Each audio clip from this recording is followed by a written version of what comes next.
বন্ধুরা, আজকে তোমাদের জন্য নিয়ে এলাম খুবই মজাদার একটি ঘটনা। তাই ভিডিওটা শুরু থেকে শেষ অবধি দেখবেন। আশা করছি অনেক মজা পাবেন। এবার আসল ঘটনায় আসা যাক। আমার শ্বশুর প্রতি রাতে কাজের মেয়েকে নিয়ে নিজের ঘরে যেত। যখন সকাল হতো, মেয়েটি খোঁড়াতে খোঁড়াতে বাইরে আসত। আর তার অবস্থা খুবই খারাপ থাকত।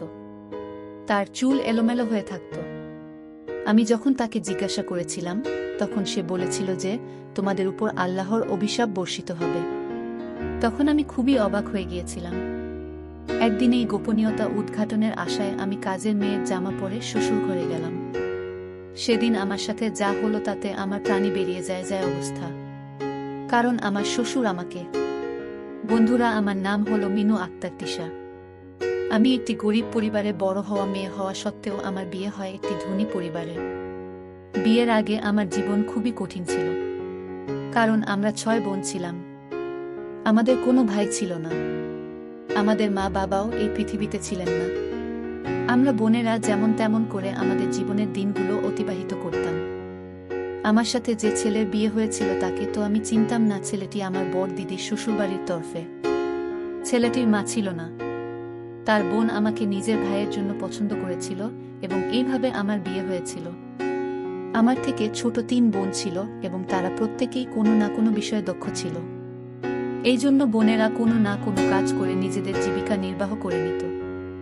আমার দিদি নিজের ঘর থেকে আমার বিয়ে দিয়েছিল। আর এই জন্যই আমার বিদায়ের পর শ্বশুরবাড়ি চলে গেছিল। আমার শ্বশুরবাড়িতে কোনো কিছুরই অভাব ছিল না। একদিন আমি আমার শ্বশুরের ঘরে গিয়েছিলাম তার শরীরের অবস্থা দেখার জন্য। তো ওনাকে আমার সামনে দাঁড়িয়ে থাকতে দেখে আমি অবাক হয়ে গিয়েছিলাম। ওনাকে দেখে খুব নিষ্ঠুর মানুষ মনে হচ্ছিল এবং আমি ভয় পেয়ে যত পিছনের দিকে চলে আসছিলেন তত যেন আমার ভয়ে প্রাণ বেরিয়ে যাচ্ছিল। যতই মানুষটা আমার দিকে এগিয়ে আসছিল ততই আমার স্বামীর বলা কথাগুলো আমার কানে প্রতিধ্বনিত হচ্ছিল। আমার স্বামী আমাকে বারবার বুঝিয়েছিল যে তার বাবার কাছে যেন আমি কখনো না যাই, বাবার ঘরে যেন আমি কখনো না প্রবেশ করি, সম্ভব হলে তার বাবার থেকে সবসময় যেন দূরত্ব বজায় রাখি। এখন আমার স্বামী বলা সব কথাগুলো আমি বুঝতে পারছিলাম যে কেন উনি আমাকে তার বাবার কাছে যেতে বারণ করেছিলেন। আমি আমার শ্বশুরের কাছে বারবার হাত জোট করে মিনতি করছিলাম যেন উনি আমার থেকে দূরে সরে যান এবং আমাকে যেতে দেন। কিন্তু ওই মানুষটা আমার কোনো কথাই শুনছিলেন না। কখনো আমার ওই বেচারি কাজের মেয়ের কথা মনে পড়ছিল তো কখনো নিজের স্বামীর কথা মনে পড়ছিল। আর নিজের উপর প্রচণ্ড রাগ হচ্ছিল যে আমি কেন এই ঘরে আসতে গেলাম কারো কথা না শুনে। কখনো কখনো কারো কথা না শুনলে খুবই খারাপ পরিণাম পেতে হয় না জেনে কেন শ্বশুরের সেবা করার ভূত আমার মাথায় চেপেছিল এবং তার জন্য আমি খাবার নিয়ে শ্বশুর ঘরে চলে এসেছিলাম। হঠাৎ আমি দেয়ালের সাথে লেগে গেলাম এবং সেখানে দাঁড়িয়ে প্রচণ্ড কাঁদতে শুরু করেছিলাম। আর জোরে জোরে চিৎকার করতে শুরু করেছিলাম। কারণ আমি খুবই ভয় পেয়ে গিয়েছিলাম এবং আমার স্বামীকে চিৎকার করে ডাকছিলাম। আমি জানতাম যে এই সময় ঘরে কেউ নেই যে আমার সাহায্য করতে এগিয়ে আসবে।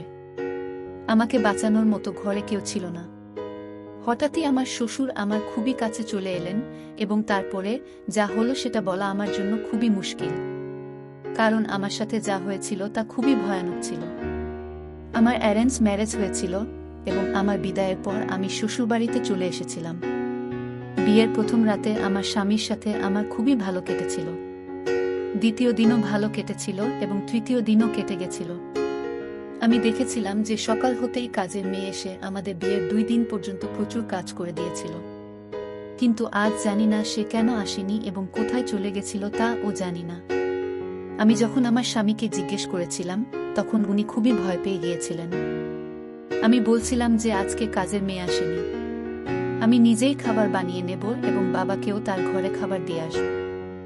আমার স্বামী ওই কথা শুনে বলেছিলেন যে ওনার ঘরে তোমার যাওয়ার কোনো প্রয়োজন নেই, আমাকে খাবার দিয়ে দিও, আমি নিয়ে চলে যাব। আমার স্বামী এটা বলেই আমার হাত থেকে খাবারের ট্রে নিয়ে সেখান থেকে চলে যায়।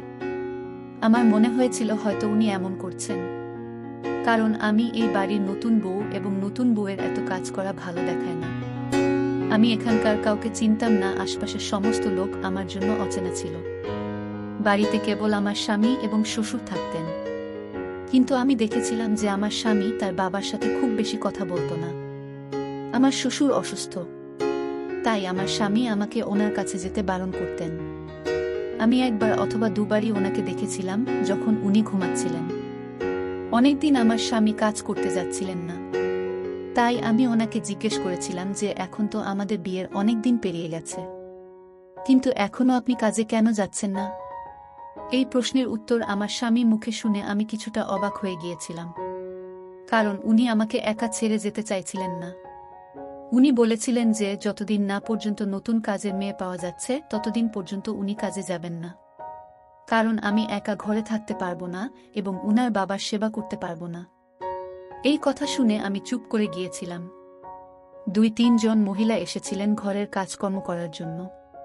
প্রথম প্রথম তো সেই মহিলারা কাজ করার জন্য রাজি হয়ে যেত, কিন্তু 3 দিন পেরোতে না পেরোতেই তারা আমার কাছে এসে বলতো যে আমরা এমন বাড়িতে কাজ করতে পারবো না যেখানে মেয়েদের কোনো সম্মান দেয়া হয় না। ওদের কথা শুনে তো আমি অবাক হয়ে যেতাম যে ওরা এরকম কেন বলছে। আমার স্বামী তো আমাকে খুবই সম্মান করেন এবং কোনো মেয়ের দিকে উনি চোখ তুলে তাকান পর্যন্ত না। এই জিনিসটা আমি লক্ষ্য করেছিলাম যে উনি খুবই সম্মান করার মতো একজন মানুষ। আমি এই ব্যাপারটা যখন আমার স্বামীকে বলেছিলাম তখন উনি আমাকে বলেছিলেন যে ঘরে কোনো মহিলা এলে তার সাথে তোমার কথা বলার কোনো প্রয়োজন নেই। আমি নিজে আমার ইচ্ছে অনুযায়ী একজনকে কাজে নিযুক্ত করে দেব যাকে আমার ইচ্ছে হবে। আমি আমার স্বামীর কথা শুনে চুপ করে গিয়েছিলাম। কয়েকদিন পর একজন মেয়ে এসেছিল কাজের জন্য, কিন্তু সেই মেয়ে সবসময় চুপচাপ থাকত। ঘরেও সে খুবই ভীত সন্ত্রস্ত হয়ে থাকত এবং আমার সাথে খুব একটা কথা বলতো না। আমার ছোটবেলাতেই আমার মা বাবার মৃত্যু হয় এবং তখন থেকেই আমার মনে হতো যে আমি আমার শ্বশুরকে বাবার মতো সেবা করব, ওনাকে নিজের বাবার স্থানে বসাব। কারণ আমি সবসময় এটাই ভেবেছি যে আমার বাবা নেই, আমি আমার শ্বশুরকে আমার বাবা হিসেবে মেনে নেব। কিন্তু আমার স্বামী কখনো আমাকে আমার শ্বশুরের কাছেও যেতে দেননি, এমনকি তার কাছে যেতে কঠোর নিষেধাজ্ঞা জারি করেছিলেন। উনি আমাকে বলতেন যে খুবই খারাপ হয়ে যাবে যদি আমি উনার বাবার ঘরের আশেপাশেও যাই তাহলে। জানি না কেন উনি এত বারণ করতেন। একদিন আমি ঘরে বসে ফোনে নিজের বোনের সাথে কথা বলছিলাম। তার কাছে কাজের মেয়েটি দাঁড়িয়েছিল। ফোন রাখার পরে কথার ছলে আমি ওকে বলেছিলাম যে জানি না কেন আমার স্বামীর কি সমস্যা যে উনি নিজের বাবার সাথে আমাকে কথা পর্যন্ত বলতে দেন না। যখনই আমার মনে হতো যে আমি আমার শ্বশুরের সেবা করব তখনই উনি খুবই রেগে যেতেন। আমি আমার পুরো জীবনে কখনো আমার বাবার সেবা করিনি, সেজন্য আমার মন খুব চায় যে আমি আমার শ্বশুরের সেবা করি। কাজের মেয়েটি আমার দিকে তাকিয়ে আমাকে বলল যে মালকিন, আপনার স্বামী খুবই ভালো করেন যে আপনাকে ওনার বাবার কাছে যেতে দেন না, আর আপনার জন্য এটা ভালো হবে যে আপনি আপনার সঙ্গীত থেকে দূরে থাকুন। আমি খুবই অবাক হয়ে কাজের মেয়েটির দিকে তাকিয়ে থাকলাম। আমার খুবই অদ্ভুত লাগল যে সেও আমার শ্বশুরের নামে এ ধরনের কথা বলছে। তখন আমার খুবই রাগ হলো, কিন্তু আমি চুপ করে গেলাম। একদিন সেই কাজের মেয়ের বাড়িতে কোনো কাজ থাকার জন্য ও তাড়াতাড়ি বাড়ি চলে গিয়েছিল এবং এই কারণে আমাকে খাবার আমার শ্বশুরের ঘরে নিয়ে যেতে হলো। আমি ওনার ঘরে চলে গেলাম এবং সাইড টেবিলে খাবারের ট্রে রেখে শিশুকে ঘুম থেকে তোলার চেষ্টা করতে লাগলাম। কিছুক্ষণ পরে উনার চোখ খুলে গেল এবং উনি আমাকে দেখতে লাগলেন। উনি আমাকে কিছু বলতে যেতেন তার আগেই হঠাৎ করে দরজা খুলে গেল এবং আমার স্বামী আমার শ্বশুরের ঘরে এলেন। ও আমার হাত ধরে আমাকে সেই ঘরের বাইরে নিয়ে চলে গেলেন। আমি খুবই ভয় পেয়ে গিয়েছিলাম এবং ওনাকে বললাম যে কি হয়েছে আপনার? আপনি এভাবে আমাকে টেনে কেন বাইরে নিয়ে চলে এলেন? উনি রেগে আমাকে বললেন যে তোমাকে কত বারবার বারণ করেছিলাম যে আমার বাবার ঘরে যেও না, কিন্তু আমার বোঝানো কথাগুলো তো কিছুতেই তুমি বুঝবে না। আমার বলা সত্ত্বেও তুমি বাবার ঘরে চলে গেলে। যদি কিছু হয়ে যেত তাহলে আমার থেকে খারাপ আর কেউ হতো না। আমি আমার স্বামীর কথা কিছুতেই বুঝতে পারছিলাম না যে উনি আসলে বলতে কি চাইছেন। জানি না উনি এরকম কেন করছিলেন। আর এতে এত রাগ করার মতো কি হয়েছে যে হাত ধরে টানতে টানতে উনি আমাকে ঘরের বাইরে নিয়ে চলে এলেন এবং আমাকে ঘরে নিয়ে এসে দরজা বন্ধ করে দিলেন। আমি আমার স্বামী ব্যবহার কিছুতেই বুঝতে পারছিলাম না যে উনি ওনার বাবাকে এত অপছন্দ কেন করেন। উনার বাবাকে তো আমার ভালো মানুষ বলেই মনে হয়, কিন্তু ধীরে ধীরে বুঝতে পারলাম যে রহস্য তো কিছু একটা অবশ্য আছে, যে কারণে আমার স্বামী তার বাবার কাছ থেকে আমাকে দূরে রাখেন। একদিন হঠাৎ আমার শরীর খুবই খারাপ হয়েছিল এবং যার কারণে আমি উঠতে পর্যন্ত পারছিলাম না। দুপুরবেলা যখন আমার চোখ খুলল তখন আমি বাইরে গেলাম আর দেখতে পেলাম যে আমার শ্বশুরের ঘর থেকে কাজের মেয়েটি বেরিয়ে আসছিল, কিন্তু সে খুবই কষ্টে হেঁটে আসছিল। তার অবস্থা দেখে আমার খুবই অদ্ভুত লেগেছিল। জানি না কেন ওর কি হয়েছিল, ওর পুরো চেহারা ঘামে ভিজে গিয়েছিল এবং চুলও এলোমেলো ছিল। ওর অবস্থা এতই খারাপ ছিল যে ওকে দেখে আমি চিন্তিত হয়ে পড়েছিলাম। মেয়েটির কাছে গিয়ে আমি ওকে জিজ্ঞেস করেছিলাম যে ওর কি হয়েছে। প্রথমে খুব ঘাবড়েছিল এবং এদিক ওদিক দেখতে লেগেছিল এবং তারপর বলল যে কিছুই হয়নি মালকিন, আমি শুধু সিটি মুছিলাম আর তারপরে আমি পা পিছলে নিচে পড়ে গেছিলাম। কিন্তু মেয়েটির অবস্থা দেখে আমার খুবই অদ্ভুত লেগেছিল। আমি ওকে বললাম যে ঠিক আছে, তুমি ছুটি নিয়ে বাড়ি যাও এবং বাড়ি গিয়ে আরাম করো, বাকি সব কাজগুলো আমি নিজেই করে নিতে পারবো। কিন্তু সে আমার কথা মানেছিল না। সে মাথা নাড়াতে লাগল এবং বলল যে না মালকিন, মালিক আমাকে বারণ করে দিয়েছেন যে যতক্ষণ না মালিক বাড়ি ফিরছেন আমি এখান থেকে যেন কোথাও না যায়। আমি বললাম যে সেটা কোনো ব্যাপার না, শুধু সংসারের ঘর পরিষ্কার করা বাকি রয়েছে, সেটা আমি নিজেই করে নিতে পারবো। এই বলে যে আমি উনার ঘরের দিকে যেতে লাগলাম, তখনই হঠাৎ করে কাজের মেয়েটা ভয় পেয়ে আমার হাত ধরে নিল এবং আমাকে কিছুতেই ভিতরে যেতে দিচ্ছিল না। আমি বললাম, তোমার কি হয়েছে? আমাকে যেতে দাও, তোমার অবস্থা এখন কাজ করার মতো নেই, তুমি নিজের ঘরে গিয়ে বিশ্রাম করতে পারো। তখন সে বলল, না মালকিন, আমি আপনাকে ঘরের ভিতরে যেতে দিতে পারবো না। সে আমাকে ভিতরে যেতে দিল না, আমাকে নিয়ে রান্নাঘরে চলে এল এবং বলল যে আমি আপনার জন্য খাবার বানিয়ে দিচ্ছি, আপনি তো এখনো পর্যন্ত খাবার খাননি। আমি ওর অবস্থা দেখছিলাম যে ও খুব ঘাবড়েছিল এবং ঠিক করে তো ও চলতে পারছিল না। আমি মেয়েটার কবজিতে দেখলাম যে সেখানে কিছু অদ্ভুত দাগ রয়েছে। আমি কিছু জিজ্ঞেস করিনি, কিন্তু রাতে যখন আমার স্বামীর ঘরে ফিরে তখন আমি ওনাকে সব কথা খুলে বলি। সে বলে যে হয়তো কাজের মেয়েটির সাথে তার স্বামীর ঝগড়া হয়েছে এবং ঝগড়ার পরে সে এখানে এসেছে। তাতে তোমার কি যায় আসে? নিজের কাজের প্রতি খেয়াল রাখো। কোনো কাজের মেয়েকে এত প্রশ্ন জিজ্ঞেস করার কোনো প্রয়োজন নেই, না হলে সে কাজ ছেড়ে চলে যাবে। আমার স্বামী আমাকে খুবই ভালোবাসতেন, কিন্তু যখনই আমি উনার সাথে এই ধরনের কোনো কথা বলতাম তখন উনি আমাকে ভালোবাসার কথা পুরোপুরি ভুলে যেতেন, উপরন্তু আমার উপর রাগ করতেন। আমার স্বামী আমাকে বললেন যে অন্যদের খোঁজ খবর নেওয়া বন্ধ করো এবং চুপ করে শুয়ে পড়ো। এটা বলে তিনি নিজে শুয়ে পড়লেন, কিন্তু আমার একদম ঘুম আসছিল না। রাতে তখন ঠিক কটা বাজে ঠিক জানি না, আমার হঠাৎ চোখ খুলে গেল এবং আমি ঘরের বাইরে বেরোলাম। হঠাৎই আমার শ্বশুরের ঘরের বাইরে বেরোলাম। হঠাৎ আমার শ্বশুরের ঘরের থেকে কারোর আওয়াজ শুনতে পেলাম আমি। এমন মনে হচ্ছিল যেন আমার শ্বশুর কাউকে বকাঝকা করছেন। আমি খুবই চিন্তিত হয়ে পড়লাম যে এত রাতে আমাদের বাড়িতে তো কেউ থাকে না, তাহলে আমার শ্বশুর এভাবে কার সাথে ঝগড়া করছেন আর কাকেই বা এত বকছেন। আমি তাড়াতাড়ি আমার স্বামীর কাছে গেলাম এবং তাকে জাগানোর চেষ্টা করলাম। আমি ওনাকে ছাঁকনি দিয়ে জাগিয়ে তুললাম, তো উনি খুবই রেগে গিয়ে আমাকে বললেন যে কি হয়েছে তোমার, এত রাতে এভাবে চিৎকার করছো কেন? আমি ওনাকে বললাম যে জানি না বাবার কি হয়ে গেছে, উনি কারো সাথে ঝগড়া করছেন, যান আপনি দেখে আসুন যে ঘরে কে আছে। আমার স্বামী তখন খুবই ভয় পেয়ে গেলেন এবং আমাকে বললেন যে তুমি এখন শুয়ে পড়ো, নিশ্চয়ই তোমার কোনো ভুল ধারণা হয়েছে। আমার স্বামী কিছুতেই ঘরের বাইরে গেলেন না এবং আমাকে বারবার বলছিলেন যে তুমি শুয়ে পড়ো, কোনো ধরনের আওয়াজ আসছে না। কিন্তু আমি পরিষ্কার আমার শ্বশুরের গলার আওয়াজ শুনতে পাচ্ছিলাম। আমি খুবই চিন্তিত হয়ে পড়লাম এবং আমার স্বামীকে রাগের সাথে বললাম, আপনার তো নিজের বাবার জন্য কোনো চিন্তাই হয় না। আমি আপনাকে কতক্ষণ ধরে বলছি যে আপনার বাবা কারো সাথে ঝগড়া করছেন, কিন্তু আপনার কানে তো কোনো আওয়াজই ঢুকছে না। আমি নিজে গিয়ে দেখছি বারবার। আমি যখনই যেতে চাইলাম তখনই উনি আমার হাত ধরে এমনভাবে ধাক্কা দিয়ে আমাকে বিছানায় বসিয়ে দিলেন যে আমি ব্যথায় কাতর হয়ে পড়লাম। উনি আমাকে বললেন, এখানে শান্তি সহকারে বসে যাও, তোমার কোথাও যাওয়ার কোনো প্রয়োজন নেই, আমি নিজে গিয়ে দেখে আসছি। একটা কথা তোমাকে আমি যতবারই বোঝাই না কেন, তুমি কিছুতেই বুঝতে চাইছে না। সে বেরোনোর সময় ঘরটাকে তালা মেরে দিয়ে গেল এবং রেগে আমাকে বলল যে বাইরে আর বেরোনোর চেষ্টা করবে না। আমি চুপচাপ গিয়ে নিজের বিছানায় শুয়ে পড়লাম, কিন্তু আমার বারংবার নিজের শ্বশুরের কথাই মাথায় আসছিল। আমি একদমই ঘুমাতে পারিনি, কারণ আমার মাথায় সারাক্ষণ চিন্তা ঘুরপাক খাচ্ছিল। পরের দিন আমার স্বামীর ওঠার আগে আমি ঘুম থেকে উঠে পড়েছিলাম এবং স্বামীর জন্য খাবার বানাতে চলে গিয়েছিলাম। আমি রান্নাঘরে দাঁড়িয়েছিলাম এবং উনার জন্য খাবার বানাচ্ছিলাম, কিন্তু ততক্ষণেও কাজের মেয়েটি আমাদের বাড়িতে আসেনি। আমি অস্থির হয়ে পড়েছিলাম, কারণ আমার শ্বশুরের খাবারের সময় হয়ে গিয়েছিল, আর আজ তো কাজের মেয়েটি খুবই দেরি করছে আসতে। আমার শ্বশুরকে তো খাবারের পরে ওষুধও খেতে হয়।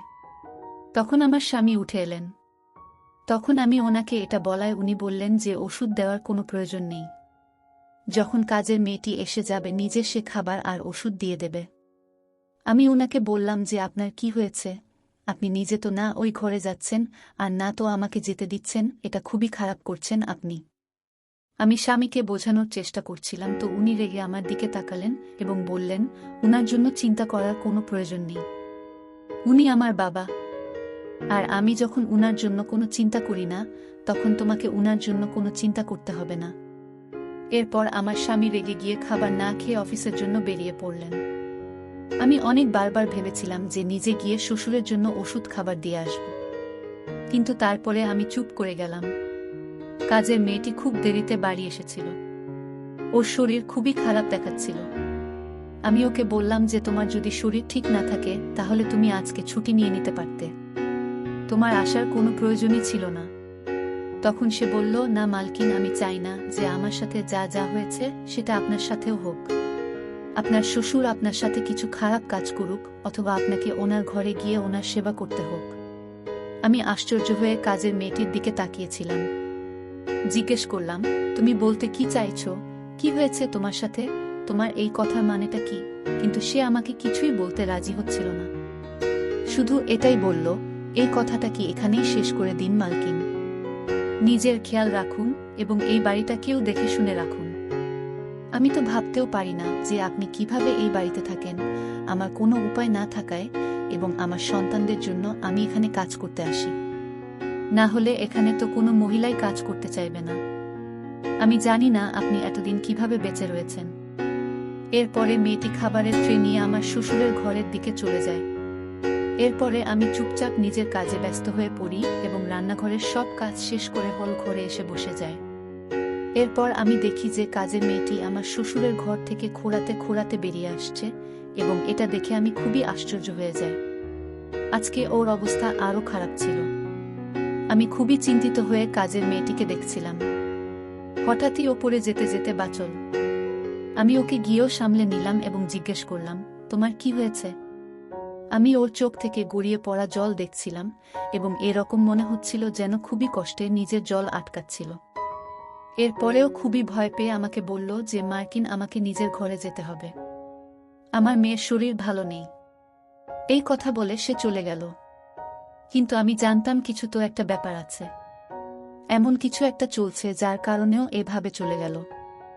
এরপর আমি ঘরে চলে এলাম, কিন্তু হঠাৎ করে আমি বাইরে থেকে অদ্ভুত কিছু আওয়াজ শুনতে পেলাম। আমি যখন ঘরের বাইরে বেরোলাম তখন দেখলাম যে আমার ঘরের বাইরে আগুন জ্বলছিল এবং যেন কোনো একটা জিনিস পড়ে যাচ্ছিল। আমি তাড়াতাড়ি বাইরের দিকে দূরে চলে গেলাম। আমার এরকম মনে হচ্ছিল যেন কিছু ছবির অ্যালবাম পুড়ে যাচ্ছে যেখানে আগুন লাগানো হয়েছে। আমি তাড়াতাড়ি ওই আগুনে জল ঢেলে দিলাম এবং আমি খুবই ভয় পেয়ে গিয়েছিলাম। অ্যালবামে আমি কোনো মহিলার ছবি দেখতে পেলাম। আমি তাড়াতাড়ি আমার স্বামীকে ফোন করলাম এবং কিছুক্ষণের মধ্যে উনি বাড়ি চলে এলেন এবং আমাকে দেখতে লাগলেন। আমার জন্য চিন্তা করতে করতে বললেন যে তুমি ঠিক আছো তো? আমি বললাম যে আমি ঠিক আছি, কিন্তু দেখুন জানি না কি এভাবেই ছবিগুলোতে আগুন লাগিয়ে দিয়েছে এবং সেগুলো এখানে পড়েছিল। কাজের মেয়েটির সম্বন্ধে জিজ্ঞেস করায় আমি ওনাকে বললাম মেয়েটি বাড়ি চলে গেছে। আমার কথা শুনে উনি রেগে বললেন, কাজের মেয়েটি এত তাড়াতাড়ি কেন বাড়ি চলে গেল? আমি ওকে বারবার বলেছিলাম যে যতক্ষণ না আমি বাড়ি ফিরে আসব তুমি কোথাও যাবে না। আমি দেখছিলাম যে উনি খুবই ভয় পেয়েছেন এবং আমাকে বারবার জিজ্ঞেস করছিলেন যে আমি ঠিক আছি কিনা।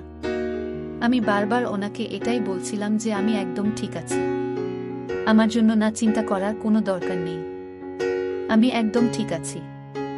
আমার জন্য উনি এত কেন চিন্তা করেন এটা জিজ্ঞেস করায় উনি বলেছিলেন, কিছু মানুষ ভরসার যোগ্য হয় না। আর তাদেরকে না আমরা দূরে সরাতে পারি, আর না আমরা তাদের নিজের কাছে রাখতে পারি।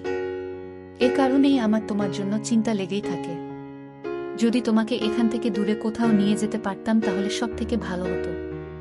উনি সেদিন খুব অসহায়ভাবে কথাগুলো বলেছিলেন।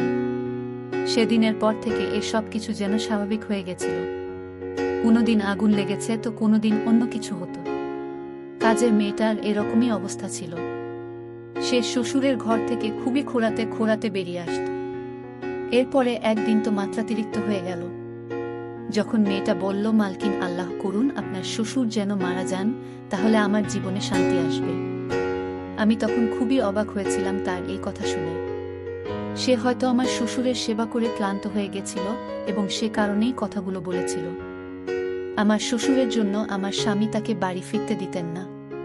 যতক্ষণ তিনি নিজে বাড়ি ফিরতেন, মেয়েটিও সন্তানদের জন্য এই কাজটা করত।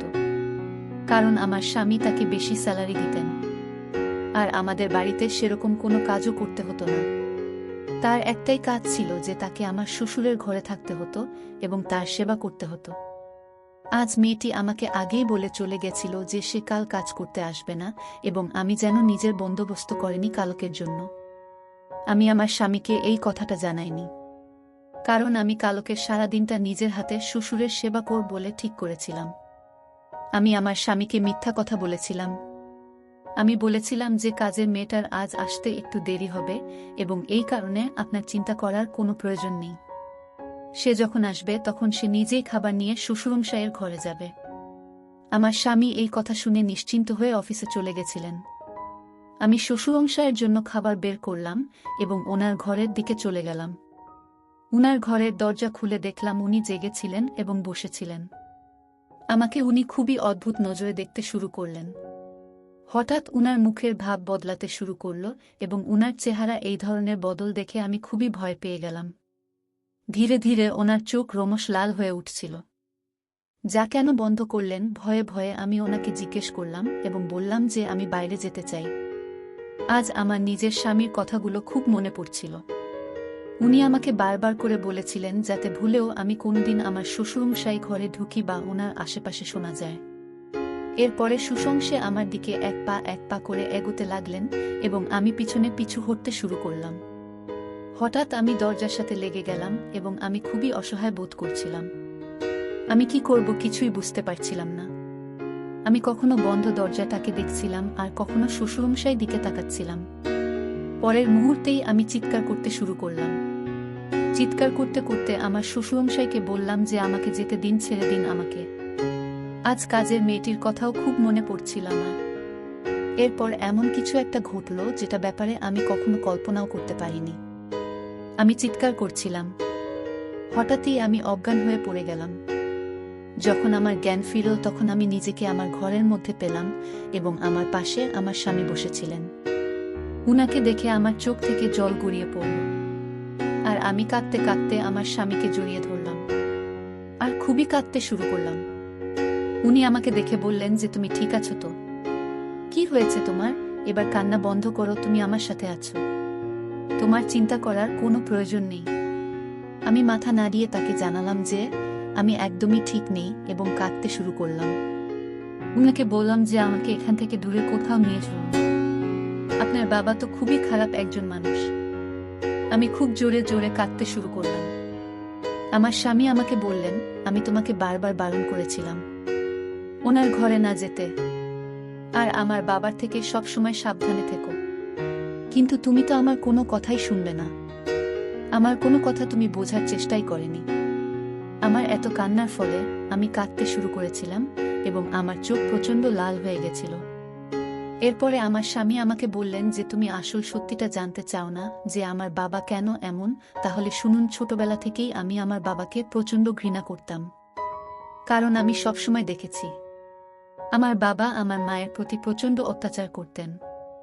তুমি ভাবতেও পারবে না আমার বাবা একজন কত ভয়ানক মানুষ ছিলেন। আমার বোন কখনো বিয়ের পর এই বাড়িতে আসেনি, কেন জানো? কারণ সেও বাবাকে প্রচণ্ড ঘৃণা করে। আমি যে কতটা কষ্ট করে এই মানুষটাকেই বাড়িতে সহ্য করি সেটা কেবল আমিই জানি। আমার মর্জি চললে আমি খুব এই মানুষটাকেই বাড়ি থেকে বের করে দিতাম।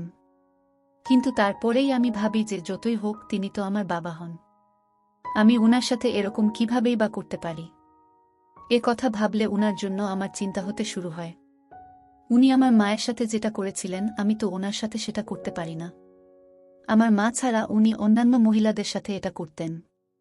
হঠাৎ স্বামীর চোখ থেকে জল গড়িয়ে পড়ছিল এবং আমি ওনাকে দেখছিলাম।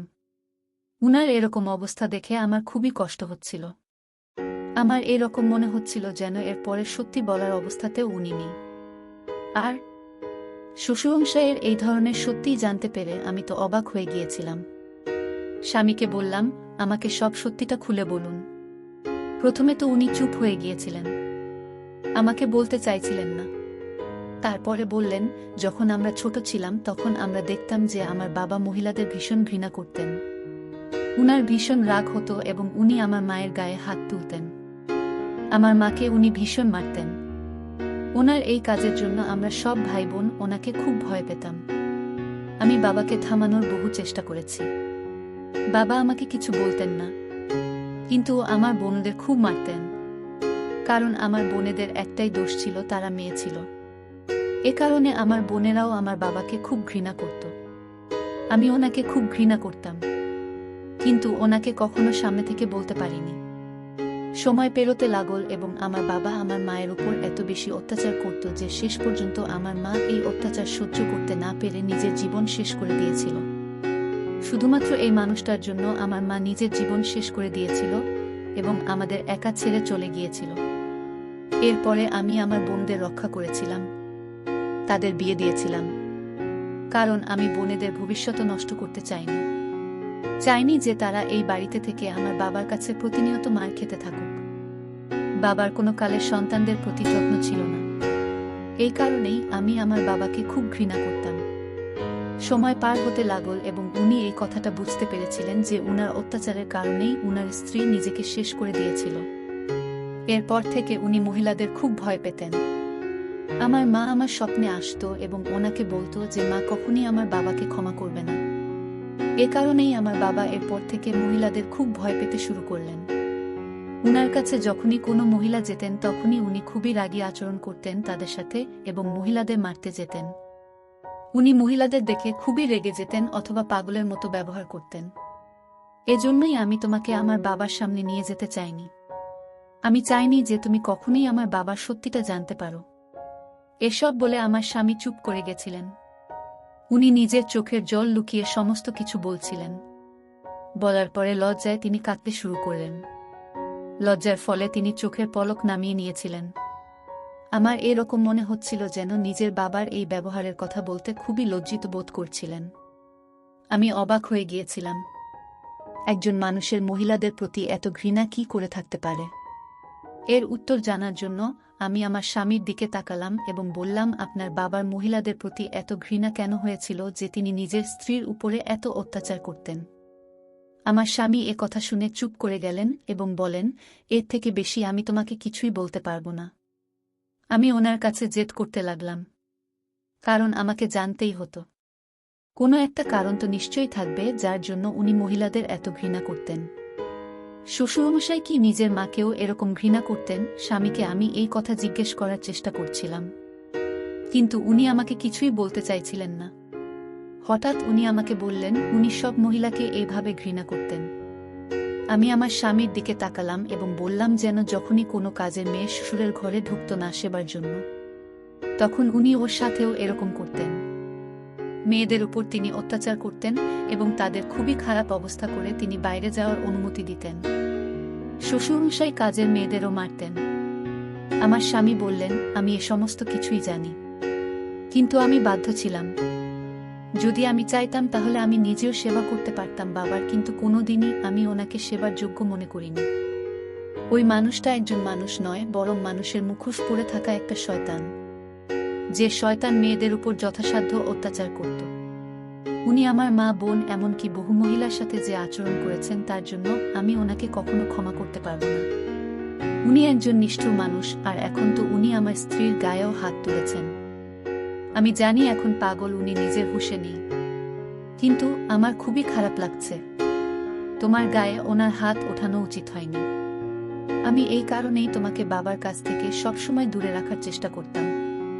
তোমার যাতে কখনো কোনো ক্ষতি না হয় সে নিয়ে আমার ভয় ছিল। আর তোমার সাথে ঠিক সেটাই ঘটেছে। ওনার হয়ে আমি তোমার কাছে ক্ষমা প্রার্থী। আমি আমার যথাসাধ্য চেষ্টা করেছিলাম তোমাকে আটকানো, কিন্তু তোমার মাথায় তো ওনার সেবা করার ভূত চেপে গেছিল। বারবার দেখে নিয়েছ সেবা করার পরিণাম। একজন মানুষের সেবা গ্রহণ করার জন্য যোগ্যতার প্রয়োজন হয়, কিন্তু আমার বাবা মহিলাদের সেবা যোগ্য নন। যে পুরুষ কোনো মহিলার গায়ে হাত তোলে পৃথিবীর সবথেকে খারাপ মানুষ। আমি আমার স্বামীর দিকে তাকিয়েছিলাম এবং ভাবছিলাম উনি আমার জন্য কতই না চিন্তা করেন। আমার তো খারাপ লাগছিল আমার শ্বশুরের জন্য। একটা মানুষ এতটা অত্যাচারী কিভাবে হতে পারে? মানুষটা নিজের মেয়েদের, নিজের স্ত্রীকে, এমনকি নিজের ছেলেকে হারিয়ে ফেলার পর অত্যাচারী হয়ে গেছেন। পাগল হওয়ার পরও তিনি অত্যাচার বন্ধ করতে ভোলেননি, এবং এই জিনিসটাই আমাকে খুব অবাক করত। ধীরে সময়ের সাথে সাথে আমার শ্বশুর একদমই পাগল হয়ে যাচ্ছিলেন। তার কোনো বিষয়ে হুঁশি ছিল না। ধীরে ধীরে তো উনি সবকিছু ভুলতে লেগেছিলেন, আর নিজেকে নিজে যখন করছিলেন। আমার স্বামী তার বাবাকে একটা ঘরে বন্ধ করে রেখে দিয়েছিলেন এবং ঘরের তালা লাগিয়ে দিয়েছিলেন। বহুদিন পর্যন্ত আমার শ্বশুর সেই ঘরের মধ্যে বন্ধ ছিলেন। উনার অবস্থা যখন খুবই খারাপ হয়ে গিয়েছিল, তখন আমার স্বামী তাকে নিয়ে গিয়ে একটা পাগলাগারদে ভর্তি করিয়ে দিয়েছিলেন। উনি নিজের পরিচয় পর্যন্ত ভুলে গিয়েছিলেন। হয়তো নিজের সময় উনি নিজের প্রতি খুবই অহংকারী ছিলেন এবং মহিলাদের খুবই তুচ্ছ জ্ঞান করতেন। আর যে সব মানুষ এরকম হয় তাদের ভবিষ্যতের পরিণাম খুবই খারাপ হয়। এ কারণেই আমার শ্বশুরের পরিণাম খুব খারাপ হয়েছিল। উনি নিজের ক্ষতি নিজেই করতে শুরু করেছিলেন। নিজের জীবনে উনি যত মহিলাদের উপর নির্যাতন করেছেন, ততজন মহিলার অভিশাপ তার উপরে গিয়ে পড়েছিল। তিনি চোখে আর দেখতে পেতেন না। এমনকি তার হাতে পায়েও খুব খারাপভাবে অ্যালার্জি হয়ে গিয়েছিল। আল্লাহ উনার কৃতকর্মের শাস্তি তার জীবদ্দশাতেই তাকে দেখিয়ে দিয়েছিলেন। কারণ যে হাতের সাহায্যে তিনি মহিলাদের উপর অত্যাচার করতেন, সেই হাতেই ভরে যায় ভরপুর এনার্জিতে, এবং এর ফলে আমার শ্বশুরমশাই সব সময় হাতে জ্বালা যন্ত্রণা অনুভব করতেন। ওনাকে পাগলা গারদের হাসপাতালে ভর্তি করানো হয় চিকিৎসার জন্য, কিন্তু তা সত্ত্বেও উনি সুস্থ হচ্ছিলেন না কিছুতেই। দিনের পর দিন উনার অবস্থার আরও অবনতি ঘটে এবং প্রচুর রোগের শিকার হয়েছিলেন তিনি। এক পর্যায়ে উনি নিজেকে শেষ করার চেষ্টা করতে থাকেন। তবে আল্লাহ হয়তো এত সহজে উনার মৃত্যু চাননি, কারণ উনি সারা জীবন মহিলাদের উপর নির্যাতন করে গেছেন। আর তার শাস্তি কি কখনো এত ছোট হওয়া সম্ভব? সারা জীবনের করা অপরাধের শাস্তি এত সহজে কখনই পাওয়া যায় না। আমার শ্বশুরের জীবন বৃথা হয়ে গেছিল। তিনি জীবিত ছিলেন ঠিকই, কিন্তু তিনি একজন জীবিত লাশে পরিণত হয়েছিলেন। আমরা আমার শ্বশুরের সুস্থতা কামনার জন্য কখনোই প্রার্থনা করিনি, বরং আমরা ওনার মৃত্যু কামনা করেছিলাম, ওনার কৃতকর্মের ফলস্বরূপ। কিন্তু এবার ওনার অবস্থা আমার স্বামীও নিজের চোখে দেখতে পাচ্ছিলেন না। আমরা ওনার মৃত্যু কামনা করেছিলাম এবং আল্লাহ হয়তো আমাদের প্রার্থনা শুনে নিয়েছিলেন। একদিন পাগলা গারদ থেকে খবর আসে যে আমার শ্বশুরের মৃত্যু হয়েছে। উনি তার বাবার অন্তিম সংস্কার সম্পন্ন করেন। শ্বশুরমশাইয়ের মৃত্যুর খবর শুনে আমার স্বামীর সব বোনেরাও এসেছিল। আমরা সকলে মিলে একটাই প্রার্থনা করছিলাম, আল্লাহ আমার শ্বশুরের সমস্ত ভুলগুলোকে ক্ষমা করে দিও। একজন মানুষ জীবিত থাকতেই তার ভুলগুলোকে ক্ষমা করে দেওয়া উচিত। আমি আমার স্বামীর সাথে সুখে সংসার করছি। উনি আমাকে খুবই ভালোবাসেন। আমি আপনাদের একটা কথাই বলতে চাই, মহিলাদের সর্বদা সম্মান করুন। একজন মহিলার গায়ে হাত তোলা অনেক বড় পাপ। নারী ও একজন মানুষ। তিনি আপনাকে জন্ম দিয়েছেন। একজন মহিলাকে আপনার পায়ের জুতা হিসাবে নয়, বরং আপনার মাথার মুকুটের মতো বিবেচনা করুন। আপনি যদি তাকে সম্মান করেন, তবে সে আপনাকে দ্বিগুণ সম্মান করবে। বন্ধুরা, আজকের ভিডিওতে এখানেই শেষ করলাম। অনেক কষ্ট করে ভিডিওটি আপনাদের জন্য বানিয়েছি। যদি ভিডিওটি আপনাদের ভালো লেগে থাকে তাহলে একটা লাইক করবেন এবং চ্যানেলটি সাবস্ক্রাইব করবেন, এই আশা ব্যক্ত রেখে আপনাদের কাছ থেকে বিদায় নিচ্ছি আমি কবিতা। দেখা হবে আগামীকালের নতুন কোনো ভিডিওতে। সে পর্যন্ত সবাই ভালো থাকুন, সুস্থ থাকুন। ধন্যবাদ।